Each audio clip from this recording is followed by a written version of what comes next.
Donc on va maintenant rajouter la partie entraînement qui elle est beaucoup plus utile et qui va donc régler nos poids de manière automatique. C'est parti. Alors, comment régler automatiquement le perceptron?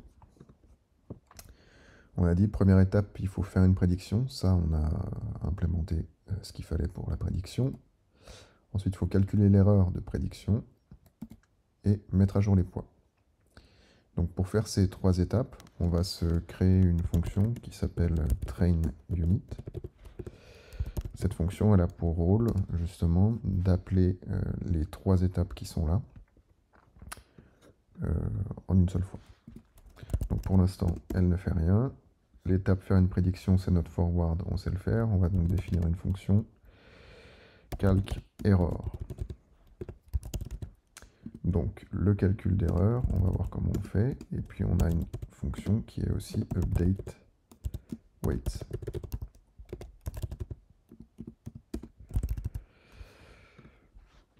Alors, la partie faire une prédiction, on a besoin d'informations d'entrée pour faire le calcul de SOP et activer tout ça. Donc ça, c'est la prédiction, c'est la vidéo précédente. Je vous laisse aller la voir si vous ne l'avez pas encore vue. Une fois qu'on a fait notre prédiction, il nous faut une réponse. Comme on l'avait dit dans la vidéo théorique, on a un contexte météorologique et une réponse au regard de ce contexte météorologique-là. Donc une réponse attendue. Le calcul d'erreur, c'est le fait de soustraire à la réponse attendue la prédiction qui vient d'être faite. Donc pour calculer l'erreur, il nous faut la prédiction qui vient d'être faite et la valeur attendue. Et donc cette fonction, elle est toute simple. Elle fait un return de expected, donc la réponse attendue, moins la prédiction. Voilà, le calcul d'erreur, c'est fait. Ensuite, il faut mettre à jour les poids. Donc la mise à jour des poids, c'est l'entrée fois l'erreur qu'on vient de calculer. L'entrée rattachée au poids correspondant, pardon. Donc là, I0 fois l'erreur qu'on vient ajouter au poids 0. Ensuite, on fait la même chose pour le poids 1. On aura donc l'erreur 1 qui lui est l'entrée 1 qui lui est rattachée, qu'on va multiplier par l'erreur. Idem pour le poids 2. Donc la fonction updateWeights, elle a besoin d'une information qui est l'erreur. Elle a besoin également d'une information qui est l'ensemble des entrées du système. Donc maintenant, pour faire cette mise à jour des poids, en fait, il suffit tout simplement de faire une boucle for i in range de 0 à mon nombre d'entrées, puisque le nombre d'entrées, c'est le nombre de poids. Et dans ce cadre-là, on va appeler notre propriété weights, qui contient donc tous les poids. On va les parcourir terme à terme. Et on va, dans le tableau inputs, récupérer également toutes les entrées au regard donc, de leur poids respectif. Et on multiplie chacun des éléments par l'erreur. Voilà, donc ça c'est la mise à jour des poids. Il nous reste un petit élément, c'est le biais, dont on n'a pas encore trop parlé. Pour l'instant, il est là-dedans. Le biais, ce qu'il faut qu'on fasse, si jamais on l'utilise, on a un booléen ici. On a dit le biais, c'est comme un poids dont l'entrée vaut 1. C'est pour ça qu'on a 1 fois erreur. Autrement dit, on peut dire que b plus égale erreur, ça fonctionne également. Donc je fais self.biais plus égale erreur. On a la mise à jour des poids. Donc la fonction trainUnit, si on revient un tout petit peu en arrière, on a dit qu'elle faisait une prédiction, calcul d'erreur et mise à jour des poids. Donc une prédiction, self.forward. Donc là, il nous faut pour faire une prédiction des entrées. Donc la fonction trainUnit, il lui faut aussi les entrées. Calculer l'erreur de prédiction, on a vu qu'il nous fallait la réponse attendue. Donc expected.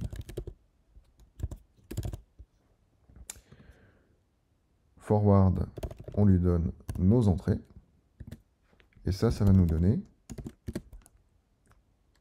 la sortie, la pred, qui est ici. Donc c'est stocké dans act, hein, d'accord? Forward, la sortie, elle est stockée dans act. Ensuite, on doit faire le calcul d'erreur, self.calc_error. Là, on lui donne la prédiction, et puis l'attendu. Ça, c'est notre erreur. Donc ici, ce qui serait intéressant, c'est qu'on se rajoute une petite propriété error pour stocker l'erreur. Donc quand on appelle la fonction calc_error, et ben en fait, le retour de cette fonction, donc l'erreur, on le stocke dans erreur qu'elle a. Et ensuite, mise à jour des poids, update weights.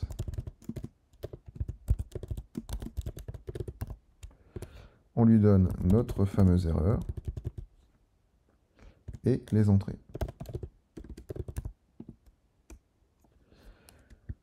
Hop. Donc quand on appelle la fonction trainUnit, on fait bien les 3 étapes qui règlent automatiquement le perceptron. Alors, si vous avez regardé la vidéo théorique, ce que je vous invite à faire, le lien devrait apparaître dans la vidéo, vous avez vu que une des règles, c'est de ne pas brusquer le perceptron, de ne pas changer trop rapidement la valeur des poids. Donc là, nous, on a notre erreur globale qui est calculée, d'accord? Elle est stockée ici dans self.error. Et on a dit qu'il fallait que cette erreur globale et ses entrées, donc le produit de l'erreur globale et de l'entrée, ne modifie pas trop fort les poids. On prend donc une petite partie de l'erreur, autrement dit une constante qu'on va multiplier par l'erreur, qu'on appelle le learning rate. Donc ce learning rate là, on peut le donner à la fonction trainUnit, et la fonction updateWeights peut également avoir ce fameux learning rate, donc on lui donne quand on l'appelle. Et ce learning rate, on a vu, hein, il faut le multiplier par l'erreur fois l'input. Hop. Et donc ça vaut également pour le biais. Une fois que ça c'est fait, eh ben, on va pouvoir tester notre petit système. Donc pour tester notre petit système, il suffit de créer une instance de perceptron.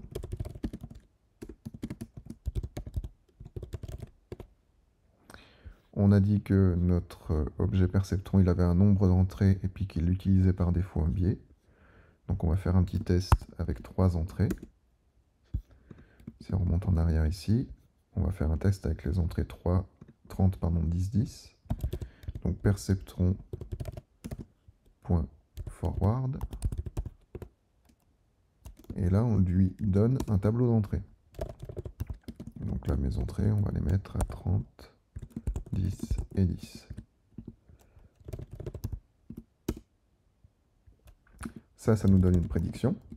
On va l'afficher. Si j'exécute le code qui est là, il me donne 0, il me donne 1. Comme tout à l'heure, c'est une machine à créer un booléen. Si maintenant, on appelle la fonction trainUnit et qu'on lui dit, quand je te donne 30, 10, 10, je veux que tu me répondes 0. Autrement dit, quand il fait chaud et qu'il y a peu de chances qu'il pleuve, je veux que tu me répondes ne pas mettre de veste. Hein. C'était ça l'idée du 0. Donc maintenant, ce qui serait intéressant, c'est de voir si notre fonction de training a un effet sur le fait que notre système nous réponde la bonne réponse après avoir été entraîné. Donc on va se faire un petit test tout simple. On va l'appeler, on va printer en fait avant l'entraînement la valeur de la prédiction.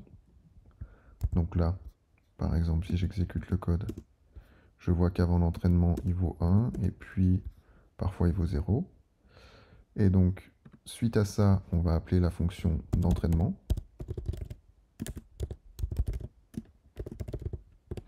Cette fonction d'entraînement, elle prend donc des entrées. La valeur attendue, en l'occurrence, ça sera donc 0. Hein. Et puis, le learning rate, ce sera 10%. Après l'entraînement, on réexécute exactement le même code, c'est-à-dire qu'on lui fait faire une prédiction, et on affiche le résultat de la prédiction. Donc on a bien avant l'entraînement, ici, l'entraînement en tant que tel, et après l'entraînement.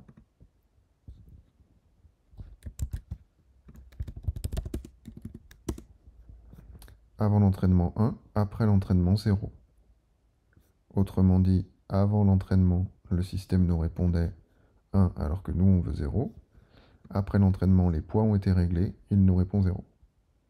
Donc c'est-à-dire qu'en un seul entraînement, on a réussi à régler le système pour qu'il nous réponde la réponse attendue.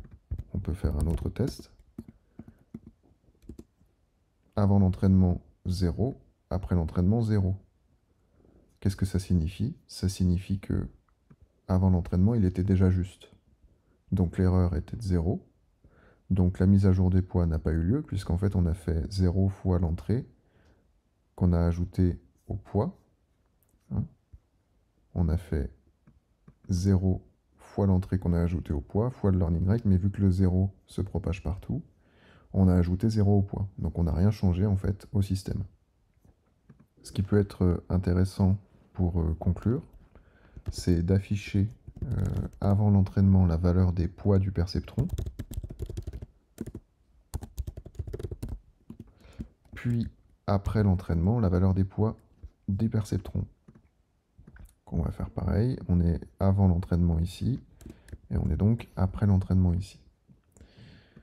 Donc en théorie, quand on est dans le cas où il était déjà juste au début, comme on l'a vu, on ne devrait pas avoir des poids modifiés. En revanche, quand il était dans l'erreur au début et qu'on a donc dû régler les poids, eh bien les poids devraient bouger. Donc on va tester ça.